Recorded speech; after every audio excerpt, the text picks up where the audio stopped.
Dans son évolution, l'homme a toujours voulu tenter de nouvelles expériences, et ceci souvent inconsciemment et au péril de sa propre vie, afin de vouloir prouver ses aptitudes. Ou alors de ne pas pouvoir résister à de fortes envies, de découvrir de nouvelles technologies, de vouloir impressionner ses amis, etc., etc. Mais il y a ceux qui ont décidé de tenter certaines de leurs expériences en étant inconscients du danger et en y laissant ainsi la vie. On décide alors de classer ces histoires stupides comme des Darwin Awards. Générique.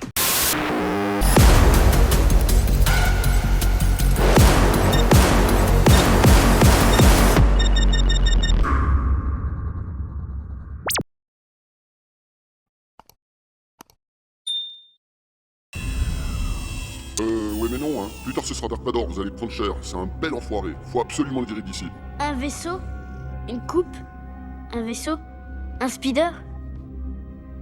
Y a même pas à réfléchir, il va tous nous niquer. Qu'éprouves-tu? J'ai froid, monsieur. Oh, vous m'écoutez? Je peux voir l'avenir, ça va être le pire frustré de la galaxie. Peur as-tu? Non, monsieur. Lire en toi? Nous pouvons. Ah ben, pas assez on dirait. Oh, quelqu'un m'écoute? Sois attentif à ce que tu ressens. Moi ce que je ressens c'est qu'on va bien se ramasser.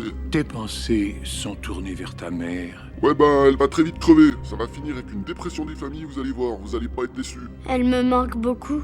Oh, comme c'est triste, bouh. Qu'est-ce que ça change? Ça change que t'as pas fini de nous filer des emmerdes. Tout ça change. Il a dit quoi le nabot tout vert? Tu fais soigner ton aphasie parce que ça commence à devenir épuisant ta façon de parler. C'est qu'on doit décoder nous derrière. Hein. Ça fait 40 ans qu'on me dit de prendre des cachets. Il manquerait plus que Walt Disney s'en mêle.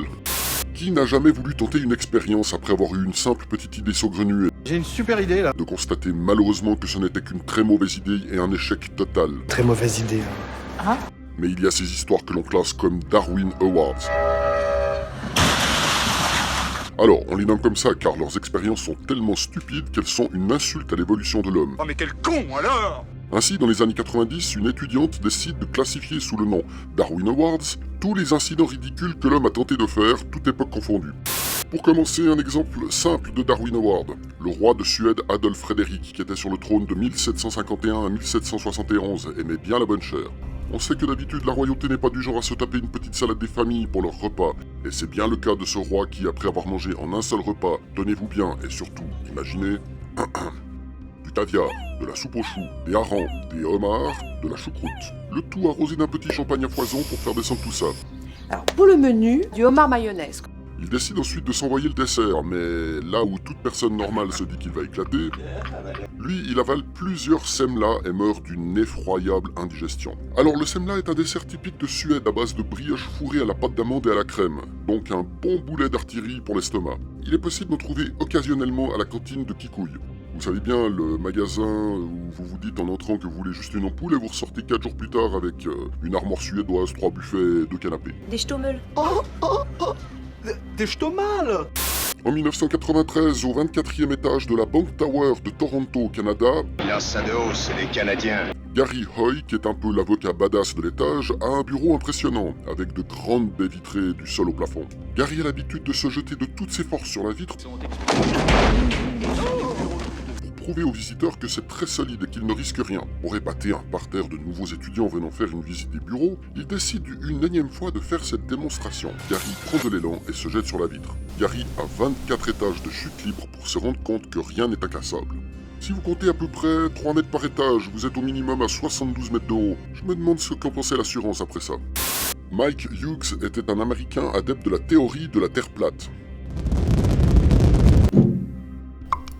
Et il voulait absolument prouver au monde que l'on vivait sur une crêpe bien plate. Enfin, il semblerait qu'il croyait durement que la Terre était sphérique, mais il profitait de la crédulité stupide des platistes pour trouver son financement pour son projet.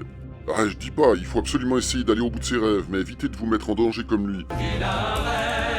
Donc pour assouvir sa passion d'espace, il décide rien de moins que de fabriquer sa propre fusée. Après plusieurs tentatives plutôt ratées, Mike tente un dernier essai avec lui comme passager. Sauf que ses parachutes qui devaient l'aider à redescendre sain et sauf se détachent de sa fusée suite à la violence du décollage.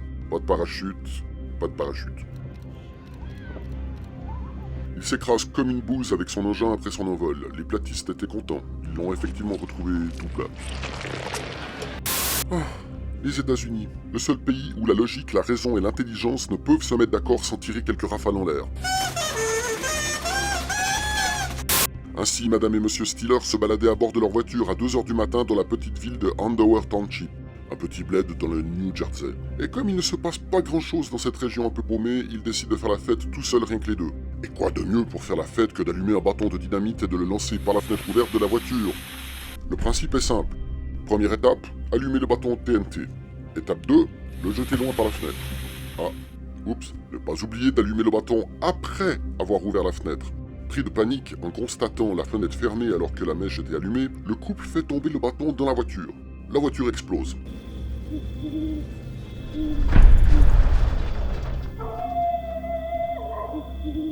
Les tuant tous les deux. Cette histoire est hypothétique suite à l'enquête, car il n'y avait pas de témoins. Mais un de leurs amis savait qu'ils avaient ce bâton de TNT qui traînait dans leur véhicule.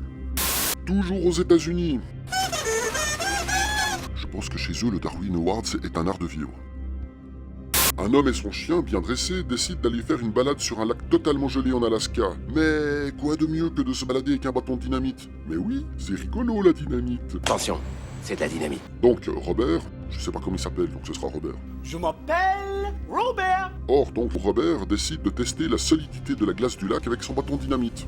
Il l'allume et le lance le plus loin possible sur la surface gelée. C'est malheureux d'avoir oublié que son chien adorait ramener les bâtons à son maître. Écureuil. Vous la voyez venir, la douille? Comme une douille.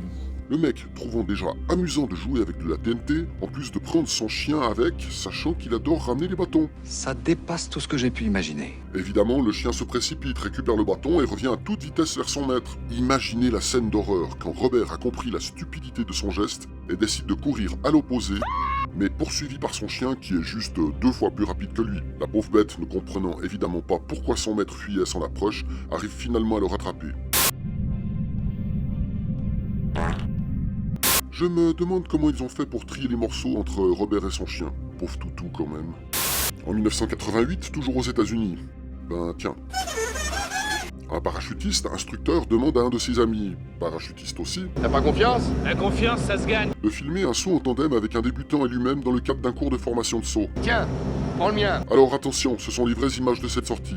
Le caméraman doit alors sauter en premier afin de filmer depuis une altitude inférieure. Prends celui de notre jeune ami Grand-Bête, ça te va? Non, tu vas pas prendre celui-là, crois-moi, il est réglé pour s'ouvrir à 200 mètres. Dans leurs grandes habitudes de professionnels, chacun prépare son équipement Alors prends-toi, celui-là. et vérifie l'état de son parachute. On va se branler ou on saute? Une fois l'avion décollé et arrivé à l'altitude prévue, tout le monde saute. Le caméraman n'oublie évidemment pas d'allumer sa caméra avant de sauter. Il filme l'instructeur et son élève jusqu'à l'ouverture de leur parachute. Laissant tourner sa caméra, on entend alors dans l'enregistrement le caméraman dire d'une voix horrifiée « Oh my God, now !» Il comprend alors avec horreur que dans sa précipitation et dans sa concentration pour faire de parfaites images, qu'il avait oublié son parachute dans l'avion. Impossible à l'instructeur de pouvoir le rattraper, celui-ci ayant déjà ouvert le sien et étant en tandem. Le caméraman meurt évidemment sur le coup à l'impact et la caméra filmera tout. Ah ben tiens, encore les États-Unis. Nick Berena et Jeffrey Hoffman, 2 jeunes policiers, sont passionnés de leur métier et discutent ce jour-là de leur uniforme et équipements respectifs. Nick Berena possède un gilet renforcé en Kevlar sur lui et stipule que ce gilet résiste à tout. Et même le couteau que porte Jeffrey sur lui ne peut le traverser. Et ton morlingue? Il a un couteau, regardez. Ça, c'est un couteau. Jeffrey stipule justement le contraire et parie que son couteau traverse facilement le gilet par balle de Nick. Tu vas y arriver, t'y arriveras pas. Là aussi vous la voyez venir, la grosse douille. Pour voir qui a raison, quoi de mieux que de faire un essai? Dans une large tentative d'idées saugrenues mais purement scientifiques, Jeffrey sort son couteau et le plante dans le gilet en Kevlar que porte son collègue. Le couteau long et effilé traverse alors le gilet de part en part, et par la même occasion, tuant sur le coup Nick Berena. Nom de Dieu, tu sais que t'avais raison. Alors, je veux bien que tu aies envie de tester ton matériel de protection, libre à toi. Ah, il me plaît. Mais dans le doute, tu enlèves ton gilet en Kevlar avant de le tester. Oui, il me plaît aussi. Un des Darwin Awards le plus connu avant l'heure, c'est l'histoire de Franz Reichelt, un tailleur français à Paris en 1912 qui tente d'inventer un parachute de sa conception. Pour tester son dernier prototype, quoi de mieux que de sauter avec depuis le premier étage de la Tour Eiffel? Rappelons-le, cela représente une altitude de 57 mètres, soit l'équivalent d'un immeuble de 20 étages. Alors, il n'est pas complètement givré, hein, il a bien réfléchi au moins 10 secondes et testé avec des mannequins avant, mais qui se sont tous bien éclatés la face sur le sol. Mannequin, ce n'est pas amusant. Et devinez quoi? C'est là la définition même du Darwin Awards. Ça ne refroidit absolument pas Franz qui décide quand même de tenter par lui-même. Et en plus, il décide d'appeler les journalistes et de filmer l'événement car il est absolument sûr de sa réussite. Bon, alors, Sauter en parachute. Eh ben, il aurait mieux fait de tout laisser tomber, sans mauvais jeu de mots. Il vaut mieux être un lâche vivant qu'un héros mort. Les journalistes et le caméraman voient tout, et ne peuvent que constater son décès en direct. Le corps de Franz s'étant enfoncé de plusieurs centimètres dans le sol, laissant ainsi une scène d'horreur pour la postérité.